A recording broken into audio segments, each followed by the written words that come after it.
سرد رات نہ آ گئی جب چچی جان نے اس کے سر پر آ کر بم پھوڑا تھا۔ وہ سارا دن کپڑے دھونے کے بعد اپنے سرد پڑتے وجود کو لیے اپنے سٹور نما کمرے میں بیٹھی تھی جب دہاڑ کی آواز کے ساتھ دروازہ کھلا۔ عمل کا دل دہل کر رہ گیا تھا۔ اس نے سر اٹھا کر دیکھا تو دروازے میں چچی کھڑی تھی۔ ان کے تیور ہمیشہ کی طرح ویسے ہی تھے، چہرے پر حقارت آمیز تاثرات تھے، آنکھوں میں سختی۔ چلو تمہارے چچا بلا رہے ہیں۔ انہوں نے آگے بڑھ کر اسے بازو سے دبوچا تھا۔ عمل کو حیرت ہوئی، چچا جان نے اسے خود سے اپنے پاس آخری بار نہ جانے کب بلایا تھا۔ اسے تو اتنا بھی یاد نہ تھا، مگر اعتراض کرنا اس کی فطرت میں کہاں تھا۔ خاموشی سے چچی جان کے ساتھ گھسیٹتی ہوئی وہ کمرے سے باہر چلی آئی تھی۔ چچی جان اسے اپنے ساتھ لیے سیدھا حویلی کے بڑے سے لاؤنج میں چلی آئی۔ آس پاس سناٹا تھا، شاید سارے ملازمین کو وہاں سے بھیج دیا گیا تھا۔ سامنے والے صوفے پر صرف چچا جان بیٹھے تھے، گہری سوچ میں گم۔ ان کے سامنے کچھ کاغذات اور ایک فائل پڑی تھی۔ میز پر ان کا موبائل بھی دھرا تھا جس کی سکرین روشن تھی۔ غالباً وہ کچھ دیر پہلے کسی سے فون پر بات کر رہے تھے۔ چچی جان نے اسے لا کر صوفے پر تقریباً پٹخنے والے انداز میں پھینکا تھا۔ چچا جان کی پوزیشن میں ہنوز کوئی فرق نہ آیا، وہ یوں ہی بیٹھے تھے۔ عمل کا سانس رکنے لگا۔ وہ پوچھنا چاہتی تھی کہ آخر اسے یہاں کیوں بلایا، لیکن تب ہی وہ چونکی۔ حویلی کے باہر کی سمت کھلنے والے لاؤنج کے دروازے سے کوئی اندر داخل ہو رہا تھا۔ سفید رنگ کی شلوار قمیض اور کندھوں پر اوڑھی ہوئی براؤن شال، وہ وہی تھا بہرام خان۔ گزرے 2 برسوں میں پہلے سے بھی بڑھ کر وجیہ ہو گیا تھا۔ ہاں، مگر ایک چیز بالکل ویسی تھی، اس کے چہرے کی سنجیدگی اور آنکھوں میں سے جھانکتے پتھریلے تاثرات۔ عمل اپنی جگہ ساکھ بیٹھی رہ گئی۔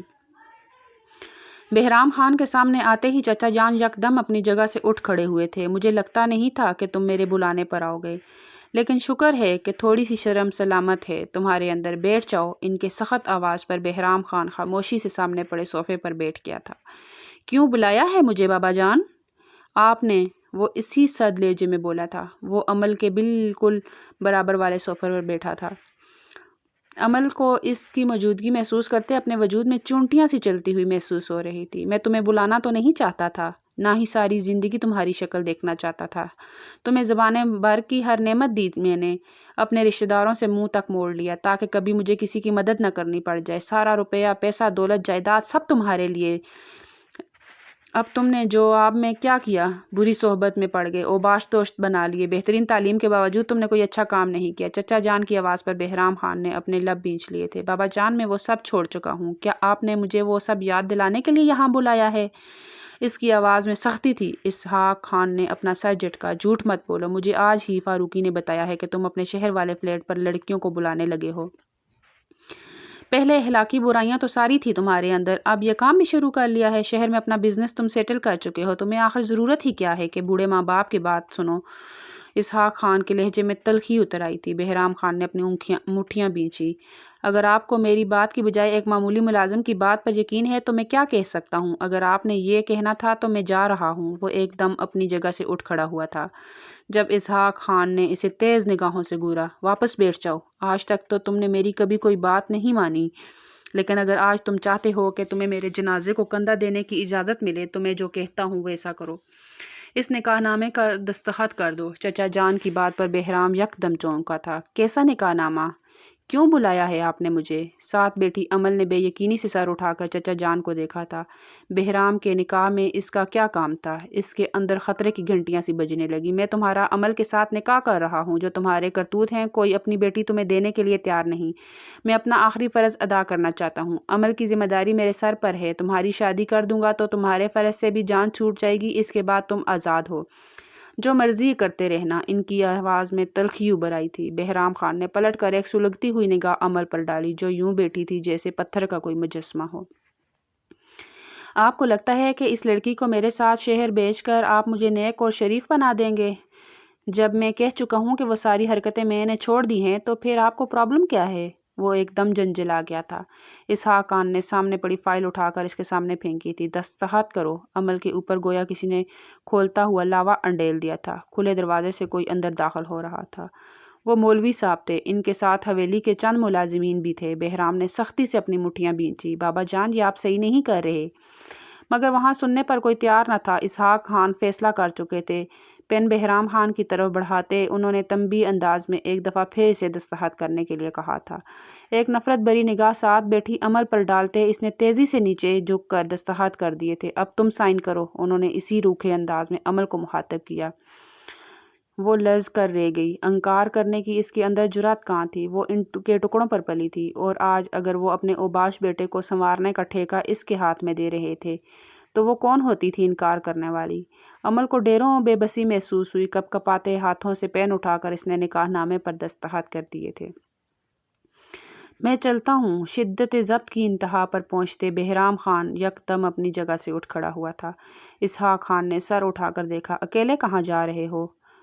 عمل کو اپنے ساتھ لے کر جاؤ۔ جاؤ، تم اپنا سامان لے آؤ، انہوں نے جملے کے آخر میں عمل کو مخاطب کرتے ہوئے کہا تھا۔ وہ خاموشی سے اپنی جگہ سے اٹھ گئی۔ قدموں میں اتنی جان بھی باقی نہ تھی کہ وہ بھاگ کر اس حویلی سے کہیں دور نکل جاتی۔ اس پتھریلے شخص کے ساتھ شادی اور اس کے ساتھ جا کر رہنے کا تصور ہی سہانے رو تھا۔ لڑکھڑاتے قدموں سے وہ اپنے کمرے کی سمت جا رہی تھی، جب پیچھے سے کسی نے اس کا کندھا دبوچا۔ وہ گھبرا کر پلٹی۔ پیچھے کھڑی چچی جان نے زناٹے دار تھپڑ اس کے منہ پر دے مارا تھا۔ بہرام میرا اکلوتا بیٹا ہے، میں سوچ بھی نہیں سکتی تھی کہ تم جیسی حقیر لڑکی کو اس کے ساتھ بیاہوں گی، لیکن تمہارے چاچا نے فیصلہ کر لیا ہے۔ یاد رکھنا، تمہارا کام صرف اتنا ہے کہ اس گھر میں رہ کر بہرام کو غلط کاموں سے روکو۔ جب وہ ٹھیک ہو جائے گا تو میں خود اس کی شادی کسی اچھی لڑکی سے کر دوں گی، اور ویسے بھی بہرام تو تمہاری طرف دیکھنا بھی پسند نہیں کرتا۔ چچی کے لہجے میں نفرت تھی، کاٹ تھی، اور نہ جانے کیا کچھ۔ وہ خاموش نگاہوں سے انہیں دیکھتے یوں ہی پلٹ کر باہر نکل آئی تھی۔ سامان، کپڑے، کتابیں سب حویلی میں رہ گیا۔ جب وہ اس کی سیاہ گاڑی میں آ کر بیٹھی تو اس کے پاس صرف ایک دل تھا اور آنسوؤں سے بھری آنکھیں، مگر ساتھ بیٹھے اس پتھر جیسے شخص کو پرواہ کہاں تھی؟ بے نیازی بھرے انداز میں گاڑی چلاتے وہ مسلسل ڈرائیو کر رہا تھا۔ شہر پہنچتے ہی گاڑی کا دروازہ کھول کر وہ نیچے اتر گیا تھا۔ وہ اپنی سمت کا دروازہ کھول کر نیچے آئی جو آگے جا رہا تھا۔ ایک دم پلٹا۔ تمہاری اس گھر میں حیثیت کسی ملازمہ سے زیادہ نہیں ہے۔ گھر کے سارے ملازمین کو میں فارغ کر دیتا ہوں۔ آج سے گھر کا ہر کام تم کرو گی، کھانا تم پکاؤ گی، کپڑے تم دھو گی، اور باقی کا ہر کام بھی میری بیوی بن کر رہنے کے جو خواب تم سجا کر آئی ہو، ان خوابوں کو اپنی آنکھوں سے نوچ کر پھینک دو، کیونکہ تم اس لائق نہیں۔ برسوں پہلے تم نے مجھے بابا جان کی نظروں میں رسوا کیا تھا۔ میں جب تک زندہ ہوں تم سے اس چیز کا بدلہ لیتا رہوں گا۔ چبا چبا کر کہتے وہ اسے موت کا پروانہ سنا گیا تھا۔ وہ یوں ہی خالی دل خالی ذہن لیے کھلے آسمان تلے کھڑی رہ گئی۔ بہرام خان نے جو کہا تھا ویسا ہی کیا۔ وہ صبح سے لے کر رات تک کام کرتی رہتی۔ سونے کے لیے بھی اسے ملازمہ کے کمرے میں نیچے بستر بچھا کر سونا پڑتا۔ بہرام خان تو اسے گھر میں چھوڑ کر خود نہ جانے کہاں گیا کہ اگلے 3 روز تک واپس ہی نہیں آیا تھا، اور جب واپس آیا تو اپنے کمرے میں داخل ہونے والی عمل کو دیکھ کر اپنے غصے پر قابو نہ رکھ پایا تھا۔ گاڑی ایک جھٹکے سے گھر کے سامنے رکی تو عمل ہوش کی دنیا میں آئی۔ ذرا سی دیر میں اس نے ماضی سے حال تک کا سفر، کتنا لمبا سفر طے کر لیا تھا۔ بے یقینی سے اس نے ساتھ بیٹھے بہرام خان کو دیکھا، جس کے چہرے پر ویسے ہی سنجیدگی تھی۔ گاڑی کے پیچھے شاپروں کا ایک ڈھیر تھا جو اس نے عمل کے لیے خریدا تھا۔ پتہ نہیں یہ سب کچھ کیا ہے؟ گہری سانس لیتے وہ گاڑی سے نیچے اتر آئی تھی۔ شام 7 بجے تک تیار ہو جانا، میں تمہیں پک کر لوں گا، سنجیدہ آواز میں کہتے وہ گھر کے کسی گوشے میں گم ہو گیا تھا۔ ملازم کپڑوں کے تھیلے اٹھا کر اندر کی سمت لے جا رہا تھا۔ وہ یوں ہی خالی خالی نظروں سے اسے دیکھتی پیچھے چلی آئی تھی۔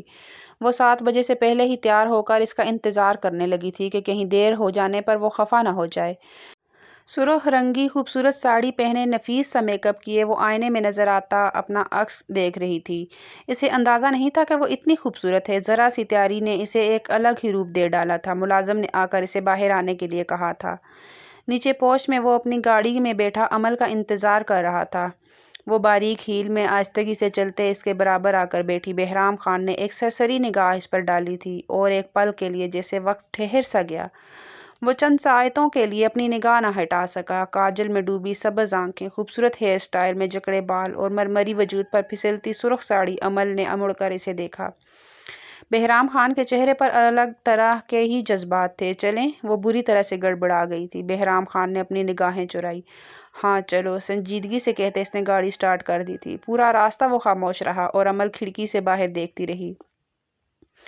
ولیمے کی تقریب انتہائی شاندار تھی۔ شہر کے مشہور ہوٹل میں کامران ان کا انتظار کر رہا تھا۔ بہرام خان کو دیکھتے ہی وہ کھل اٹھا۔ شکر ہے بھائی تو گھر سے نکلا، ویسے بھابھی تو بہت خوبصورت ہے، اتنی حسین بیوی کے ہوتے دوستوں کو تو بھولنا ہی تھا، وہ بے تکلفی سے کہہ کر ہنسا تھا۔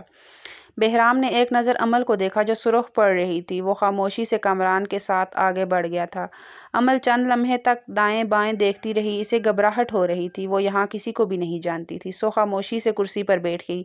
آپ بہرام بھائی کے ساتھ اندر آئی ہیں نا؟ ان کی وائف ہے نا؟ ایک انتہائی خوش شکل سی لڑکی ان کے پاس آ کر بیٹھی تھی۔ عمل نے چونک کر سر اٹھایا اور بے اختیار ہی ہاں میں سر ہلا دیا تھا۔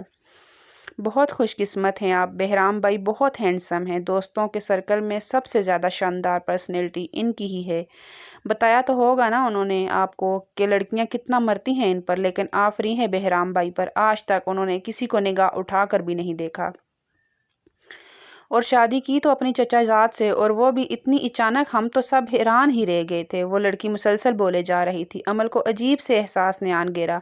او، میں نے اپنا تعارف تو کروایا ہی نہیں، لڑکی نے کہا، اور اسے اپنا نام مریم بتایا۔ وہ بہرام کے کسی دوست کی وائف تھی۔ عمل خاموشی سے بہرام کو دیکھتی رہی جو اپنے مختلف دوستوں سے مل رہا تھا۔ اس کے ہر انداز میں شائستگی تھی، اس کی پرسنالٹی واقعی جاندار تھی، وہ نظروں کا مرکز بن رہا تھا۔ عمل نے محسوس کیا کئی لڑکیاں اس سے بات کرنے کے لیے بےتاب تھی، اس کی طرف مائل تھی، مگر وہ سنجیدگی سے سر ہلا کر آگے بڑھ جاتا۔ عمل کو بظاہر اس میں ایسی کوئی خرابی نظر نہ آئی، کیا پتہ واقعی وہ سب کچھ چھوڑ چکا ہو۔ ایک خیال سا عمل کے دل میں جاگا تھا، لیکن کچھ بھی ہو وہ مجھ سے نفرت کرتا ہے۔ اگلا خیال آتے ہی اس کی ساری خوش فہمی مٹی میں مل گئی تھی۔ تلخی سے سر جھٹکتے وہ سامنے بیٹھی لڑکی کی طرف متوجہ ہو گئی۔ تقریب کے اختتام تک اس نے کئی لوگوں کے منہ سے بہرام خان کی تعریفیں سن لی تھی۔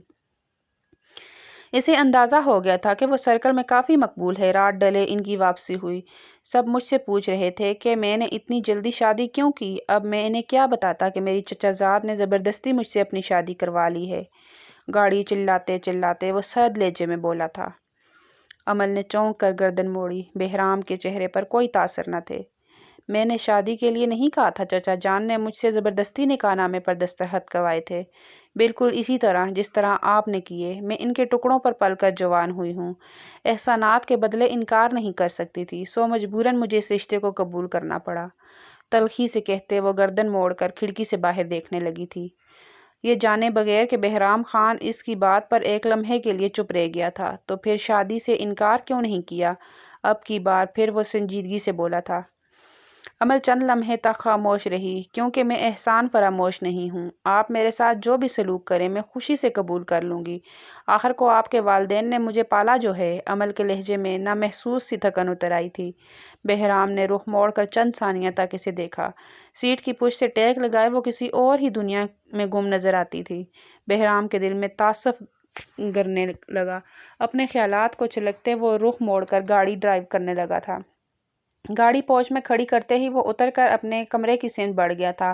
وہ چند ثانیہ تک وہیں بیٹھی رہی اور پھر دروازہ کھول کر نیچے اتر آئی تھی۔ بیوی کا رول ختم ہو گیا تھا، اب اسے اپنی حیثیت میں واپس آنا تھا۔ رات آدھی سے زیادہ گزر چکی تھی، سو وہ خاموشی سے اپنے ہی اسی کمرے میں چلی آئی جہاں وہ پچھلی کئی راتوں سے سو رہی تھی۔ یہ کسی ملازمہ کا کمرہ تھا جہاں سونے کے لیے زمین پر بستر بچھا کر سونا پڑتا تھا۔ گہری سانس لیتے اس نے دیوار کے ساتھ رکھی میز پر سے بستر اٹھایا اور زمین پر بچھانے لگی، مگر لیٹنے سے پہلے چینج کرنا ضروری تھا۔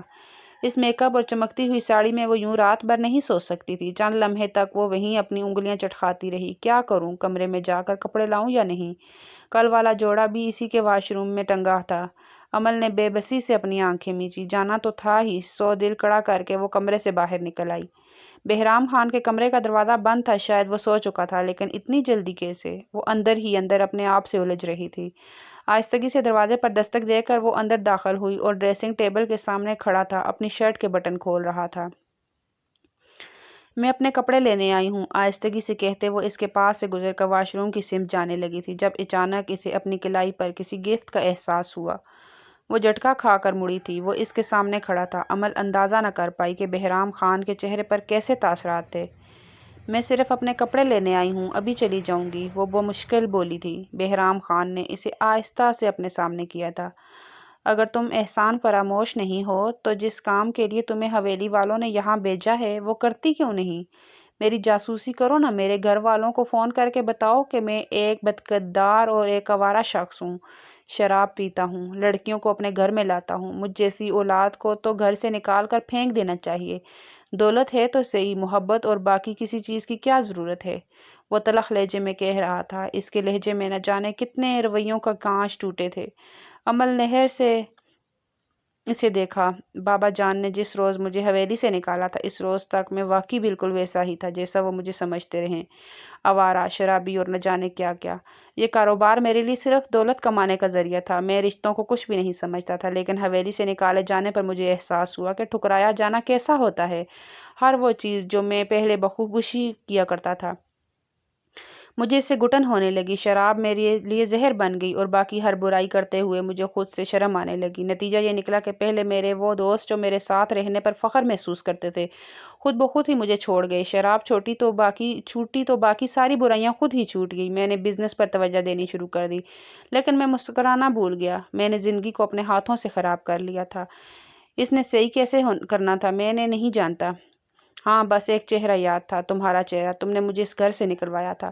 میں تم سے کہیں نفرت کرتا تھا، لیکن آج مجھے احساس ہو رہا ہے کہ اگر اس روز تم وہ سچ نہ کہتی تو میں کبھی نہ بدلتا، میری زندگی یوں ہی برباد ہو جاتی۔ میں بدل تو گیا، لیکن بابا جان کو کبھی میرا یقین نہیں آیا۔ وہ ہمیشہ ان ملازمین میں سے میرے متعلق تفتیش کرواتے ہیں جو نہ تو ان کے وفادار ہیں نہ میرے، اسی لیے ہمیشہ میرے خلاف انہیں بھڑکاتے رہتے ہیں۔ اور 2 سال بعد بابا نے مجھے گھر بلایا بھی تو کس لیے؟ تم سے نکاح کرنے کے لیے، تاکہ تم انہیں یہ بتا سکو کہ میں کیا کرتا ہوں اور کیا نہیں۔ یا شاید انہوں نے ایک طرح سے میرا فرض ادا کر دیا۔ وہ پھیکی سی ہنسا تھا۔ عمل کی آنکھوں میں آنسو جمع ہونے لگے۔ میں یہاں اس لیے نہیں آئی کہ آپ کے دن بھر کی رپورٹ چچا جان کو دیتی رہوں، آپ کیا کرتے ہیں یا کیا نہیں، مجھے اس بات سے کوئی فرق نہیں پڑتا، اور اگر آپ بدل چکے ہیں تو پھر تو میں آپ کو ڈیزرو ہی نہیں کرتی، مجھے تو یہاں سے چلے جانا چاہیے۔ وہ پھیکی سی ہنس کر بولی تھی۔ بہرام خان نے بغور اس کا جائزہ لیا، جس کی سبز آنکھوں میں سے اب 2 آنسو پھسل کر اس کی گال پر بکھر گئے تھے۔ بہرام خان کے دل کو کچھ ہوا۔ وہ اس لڑکی سے اتنی ناجائز نفرت کیوں کرتا تھا؟ دھیرے سے آگے بڑھ کر اس نے عمل کا چہرہ اوپر کیا تھا۔ وہ ساکت رہ گئی۔ میرا ماضی اگر داغدار ہے تو تمہارا تکلیف دہ، میں جانتا ہوں۔ اماں جان کا رویہ تمہارے ساتھ اچھا نہیں تھا، اور رویہ تو میرا بھی تمہارے ساتھ کبھی اچھا نہیں رہا۔ میں نے تمہیں ایک فالتو پرزے سے زیادہ کبھی اہمیت نہیں دی، لیکن آج تمہارے ساتھ اس تقریب میں جا کر مجھے اندازہ ہوا کہ تم نے تو مجھے مکمل کر دیا ہے۔ میں جو ایک ادھورا انسان تھا، اپنے ماضی کو چھپانے کی کوشش کرنے میں ہلکان تھا، تمہارے ساتھ نے مجھے اتنا اجالا بنا دیا کہ لوگوں کی نظر میں میری اہمیت بڑھ گئی۔ شاید یہ اس رشتے کا اثر ہے جو میرے اور تمہارے درمیان موجود ہے۔ کیا ہم اپنے ماضی کو بلا کر آگے نہیں بڑھ سکتے؟ وہ اس کی آنکھوں میں جھانکتا ہوا جذبات سے چور لہجے میں کہہ رہا تھا۔ عمل کو اپنا دل ڈوبتا ہوا محسوس ہوا۔ وہ ایک دم برف کی طرح سرد پڑ گئی۔ پلکیں چپکا کر اس نے کئی آنسو اپنے اندر اتار لیے تھے۔ سامنے کھڑے بھوری آنکھوں والے اس شخص کے چہرے پر نرم تاثرات تھے، یوں جیسے وہ اپنے قبول کیے جانے کا منتظر ہو۔ عمل چند لمحے تک اسے دیکھتی رہ گئی۔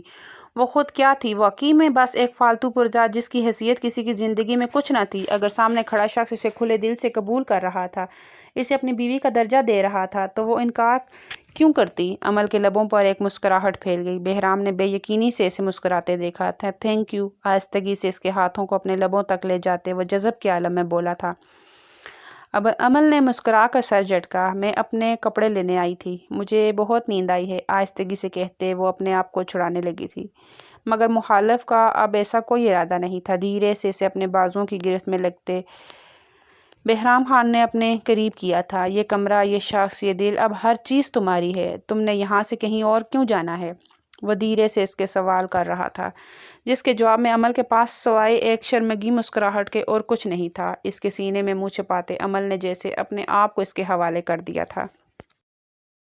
کر پائی تھی کہ کیونکہ ہماری اپنی فوتگی ہو گئی تھی، میں گاؤں چلی گئی تھی، پھر مجھے بخار ہو گیا تھا، جس کی وجہ سے میں ویڈیو اپلوڈ نہیں کر پائی تھی۔ تو اگر آپ کو ویڈیو پسند آئی ہو تو ویڈیو کو لائک کر دیں۔ Thanks for watching.